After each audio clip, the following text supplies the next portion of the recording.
Assalamualaikum warahmatullahi wabarakatuh. Saya Alfiana Kadar dengan NIM 190101080012. Pada video kali ini saya akan membahas tentang sistem pernafasan. Nah, sistem pernafasan adalah sekumpulan organ yang dapat membantu tubuh kita untuk bernapas.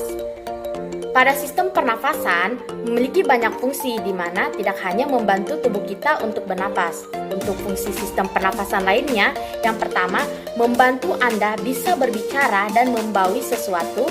Yang kedua, mengeluarkan udara sesuai suhu tubuh dan melembabkannya sesuai kondisi tubuh, melindungi saluran udara dan zat berbahaya dari iritasi.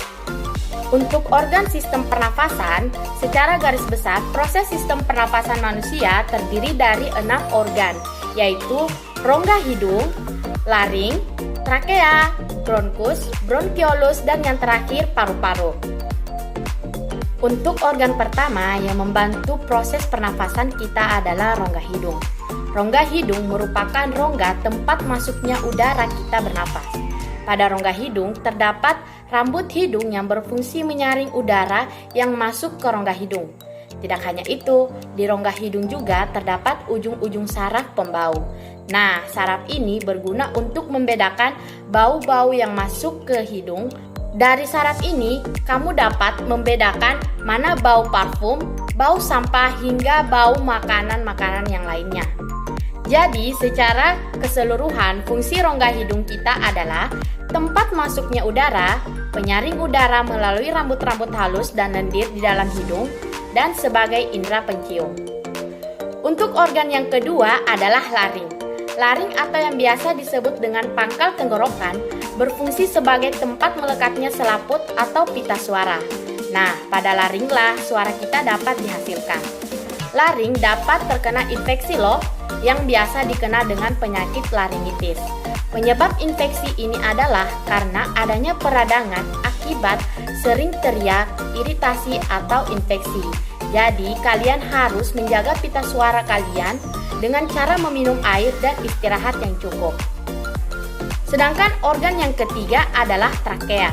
Trakea terletak di depan kerongkongan dan terdiri dari 2 tulang rawan yang berbentuk cincin.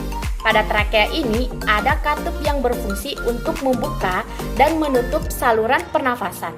Berikut adalah sistem kerja trakea. Ketika sedang berbicara, katup menutup, saluran makanan tertutup dan saluran pernafasan terbuka. Ketika sedang menelan, katup membuka, saluran makanan terbuka dan saluran pernafasan tertutup. Selanjutnya, organ dalam sistem pernafasan manusia yang keempat adalah bronkus. Bronkus merupakan cabang batang tenggorokan yang menyambungkan antara trakea dan paru-paru. Hampir mirip dengan trakea, bronkus tersusun atas tulang-tulang rawan yang membentuk cincin. Namun, bronkus terdiri dari 2 cabang yang di masing-masing cabang menyambungkan ke paru-paru kanan dan paru-paru kiri. Organ yang kelima yaitu bronkiolus. Bronkiolus merupakan percabangan bronkus yang terdapat dalam paru-paru.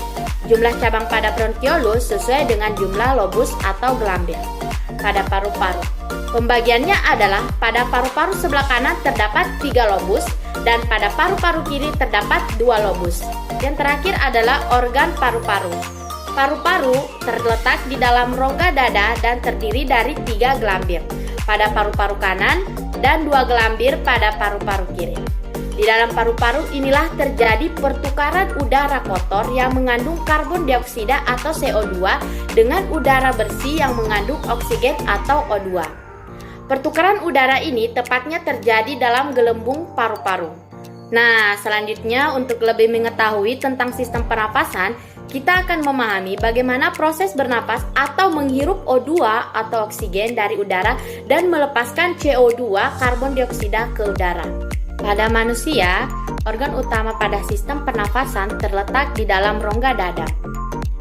Yang seperti kita ketahui, paru-paru terletak di dalam tulang rusuk yang dipisahkan oleh sekat yang bernama diafragma, yang merupakan sekat pemisah antara rongga dada dan rongga perut. Paru-paru diselubungi oleh selaput tipis yang bernama pleura. Pada paru-paru kanan terdiri dari 3 bagian, yaitu lobus superior, lobus medialis, dan lobus inferior. Sedangkan pada paru-paru kiri ukurannya lebih besar daripada paru-paru kanan dan memiliki hanya dua bagian, yaitu lobus superior dan lobus inferior. Kemudian, ada bagian yang dinamakan bronkus. Bronkus merupakan percabangan dari trakea yang menuju paru-paru kanan dan paru-paru kiri. Pada trakea, terdapat cincin tulang rawan yang berfungsi untuk mempertahankan bentuk pipa dari trakea. Kemudian, ada bagian yang dinamakan faring yang merupakan penghubung antara lubang hidung dan laring. Pada saat bernafas, molekul akan melewati lubang hidung yang akan menuju paru-paru melewati faring, kemudian trakea yang akan diteruskan ke paru-paru melewati bronkus. Udara dari dalam bronkus akan diteruskan menuju alveolus melewati cabang alveolus yang dinamakan bronkiolus. Dari dalam bronkiolus, udara akan diteruskan menuju ke alveolus untuk terjadi pertukaran antara oksigen dan karbon dioksida. Alveolus dikelilingi banyak pembuluh kapiler. Alveolus terdiri dari ruangan-ruangan kecil yang dinamakan ruangan alveolus. Di dalam ruangan alveolus terdapat banyak pori-pori. Pada pembuluh kapiler terdapat banyak sel darah merah yang akan nantinya mengikat molekul oksigen, sehingga molekul oksigen dari dalam alveolus berdifusi keluar menuju pembuluh kapiler dan akan diserap sel darah merah, sehingga sel darah merah yang tadinya berwarna keunguan akan diubah menjadi sel warna darah merah yang karena ada kandungan oksigen. Oksigen selanjutnya akan diedarkan ke seluruh tubuh oleh sel darah merah melewati pembuluh darah, sedangkan molekul karbon dioksida akan berdifusi ke dalam alveolus dan akan berkumpul di dalam ruangan alveolus. Kemudian, karbon dioksida akan dikeluarkan keluar tubuh melewati cabang bronkus yaitu bronkiolus, kemudian melewati bronkus,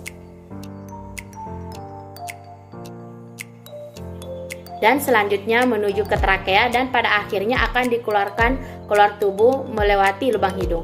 Proses menghirup udara dari luar atau menghirup oksigen dinamakan proses inspirasi. Otot diafragma berelaksasi sehingga udara dari luar masuk ke dalam tubuh, ke dalam paru-paru, dan kemudian terjadi pertukaran antar oksigen dan karbon dioksida di dalam alveolus.